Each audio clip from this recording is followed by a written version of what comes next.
Hey, reality. Alright, sitting here, basically coming back from dropping off my car with some folks, and I wanted to do one of these things because I've been thinking a little bit about reality and our kind of ideas of what heroic fiction is and what it means to basically be that kind of thing in this reality. And one of the thoughts was, if there is a guy, if there is, God, but as like a thing or a person basically walking around in reality, then in some sense, if this is a dream, then basically, he's probably going to be the hero or, getting earmarked by the story basically as being the hero of reality. But the thing is, it's kind of odd. When you look at a lot of our fiction, it's like reality almost can't really decide what it wants from a hero. For example, like if you look at Star Wars, it's kind of like this idea that reality wants a guy. It wants, a big macho man who's going to come save it and, take away all the bad and basically get rid of, like, the kind of the evil space wang. Because, really, you look at, like, the Death Star and stuff, and it's like, it's an evil space wang, basically, like, shooting bolts of destruction at stuff. It's kind of funny, honestly. Like I said in one of the earlier ones, it's like everything kind of comes down to, like, digestion and then sex. And so it's like, well, all right, so, we've got this big evil space wang that's basically like destroying the galaxy and causing all kinds of misery for everyone. But it's like we want our heroes to like come and save it. But then at the same point, it's like we don't actually want them to be macho. It's like, we want you to do everything that a guy does. We want you to be all like big and brave and stuff. But like we don't actually want you to want what a guy wants, which is, to actually like have sex and enjoy that kind of stuff. We kind of want a Ken doll to basically come and save us. We want, like for example, look at Luke. Lukewarm Skywalker basically is, kind of the illusion of his name. And it's like even when he saves the universe, it's like, oh, hey, yeah, that girl that like was totally interested in you, Leia. Actually it turns out that Leia is actually your sister, and so, it's kind of skeevy to basically go and do anything with her. And at the end of the movie, like, oh, hey, you saved the universe, hooray, congratulations. We're going to go off and do all these kind of, like, unspeakable things with these, like, furry dudes that we just met. Be like, wow, wow. I'm like, yeah, you bet your ass we will. But it's like, you? Yeah, why don't you, like, go off and hang out in the woods and, like, talk with, like, your spirit buddies or something like that, or, whatever the hell it is you do. It's like, but, you, like, come and hang out and, like, do unspeakable stuff with us? Oh, yeah, no, that's totally not cool. Yeah, you need to go over there. And, or look at, like, Lord of the Rings. It's like, at the end of the movie, Frodo. Oh, hey, most of your time was actually more kind of like guy love, actually, than it was, being attracted to women or anything like that. And you threw off that whole ring of, like, the O. And so now you can go off and die. You can go off basically to the west of the lands and you can die. And we'll all be happy. We'll all have a great time and party. But, you can basically go off and do whatever the hell it is you do in Spirit Land.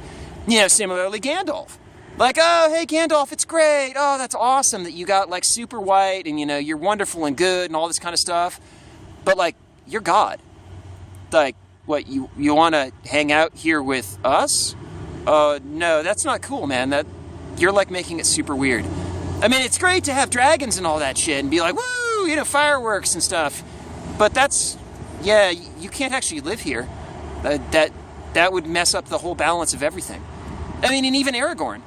It's like, they say he likes Arwen and all this stuff. And oh, yeah, he gets the girl at the end of the show and all this. But then you kind of look at it and it's like, he spends most of the movie basically kind of like in Guyland with basically his vaguely like, homo buddies. It's like running around in the woods with like big burly dude and kind of effeminate like elf dude. And all of them basically kind of having like their 3-time fun out there. It happens in almost all this stuff. It's like even like the new Star Wars still has a very similar theme. Oh no, evil space wang basically thing is coming and trying to like get us. It's, oh, let's go and break it down. And, oh, during that period, like poor Han Solo will also, die and, his furry mitt. And similarly, like, oh, hey, Luke, don't you want to be a hero? Oh, come on, Luke, why don't you want to be a hero? There's even like a girl like holding your lightsaber right now. Oh, look at her, she's like touching your lightsaber. But, oh, why don't you want to come and be a hero, Ken doll? And it's like, again, it's like reality almost can't decide what it wants. It's like there's a very kind of anti-God as God bias in a lot of reality. Like look at the early Star Trek episodes. Man, the first 3-4 episodes all basically like deal with this. You know, oh no, we found this super powerful being, but, you know, it needs salt. But, you know, it's like one of the only ones of its kind, and it's beautiful and wonderful. Let's kill it.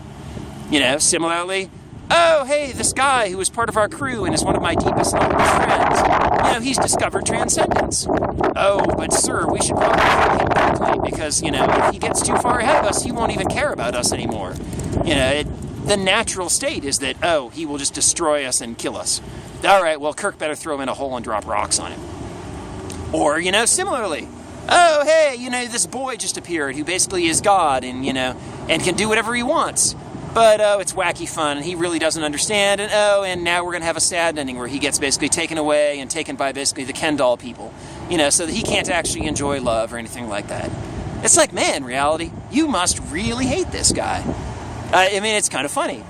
And it's similarly like, you know, you can look at the cross. I mean, how many people, I wonder, actually kind of get the illusion that that's basically like Odin hanging on the cross? You know, that is, in many ways, people praying to an image of God stapled to the cross that effectively, in many ways, kind of ties him to the cross. You know, it's like, oh, yeah, we love God, but we love God as an idea that's kind of separate and apart from us.